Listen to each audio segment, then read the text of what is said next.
Hello everybody, welcome to my channel, The Real Super Sam. Today I am reviewing another episode of Batman the Animated Series and I hope you enjoy.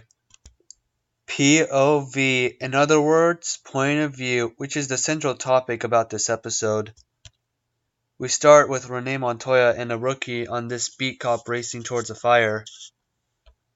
After messing up the $2 million attack on a crime lord, the three cops are interrogated to find out what happened. In fact, he even considers one of them, even the commissioner, a traitor. Harvey Bullock goes first, saying that he arrived on time and that the other two were late, so he went in. He stumbles upon the criminals and gets in a fight. He says that he took them all down himself. This episode makes that actually seem true. This to me tells us that Harvey Bullock may be dumb, but he's still a good cop and detective.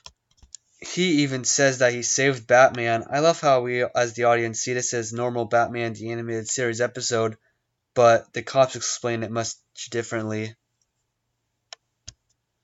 Here, the lieutenant, who is getting irritated, yells at Gordon about the three cops, wanting them all to give up their badges. Then the lieutenant interrogates the rookie, and he talks about what happened after he went after the crooks down the alley. Batman comes to stop the car, and as the officer says, sparks flew out of his fingertips, but we see it was really just metal goat heads. The officer also describes his grapple gun as Batman shooting rays out of his hands, and that Batman just pointed at the bad guy and he dropped, but it was really a batarang. Then Batman interrogates the guy and he yells out, "Doc something." After that, the lieutenant keeps putting heat on the rookie and Montoya defends him and gives her side of the story. Renee says when she went back in, she heard the name Halfcock or something like that. Batman comes back in and saves Montoya. I love how the art here, with the different tones full of orange and brown, the scenes with the fire here are breathtaking.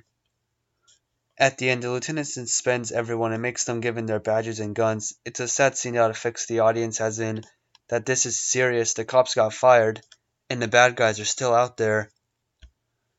Afterwards, Renee Montoya is still stuck up on this case and figures it out that Doc must not be a name, but the location. She then looks around and stumbles onto Batman, captured and dangling. Montoya may think that Batman's in trouble, but for us, we already know Batman is just saving time. And now Batman is free to let loose now that all the thugs are in the same room. I love the look of Batman's suit in here, and in the next picture look awesome and have iconic Batman poster vibes coming out of them. It's amazing how this show can have awesome, gripping, entertaining fight scenes without anyone saying a word. At the end, Gordon gets his piece in with the lieutenant. He was right, the rookie, Montoya, and Bullock aren't traitors and gets their badges back, all because of Montoya. And I love how Bullock struggles just to thank her at the end. This show to me is very reminiscent of real life, kind of. Not with superheroes or Batman, but how a superhero is to a comic book fans compared to everyone else. Someone might think while watching this episode that Batman was going to be saved by Montoya at the end, like Batman was in trouble, but I have a feeling quite a good chunk of people knew what Batman was really doing. I love how the rookie describes Batman while he's using his gadgets like he's a Superman with inhuman powers. I give this episode, though, a 7 out of 10. I was surprised watching this again how much it made me think about Batman and just how different people view superheroes compared to comic readers. And I love the fights in this episode. Like I said, they surprised me.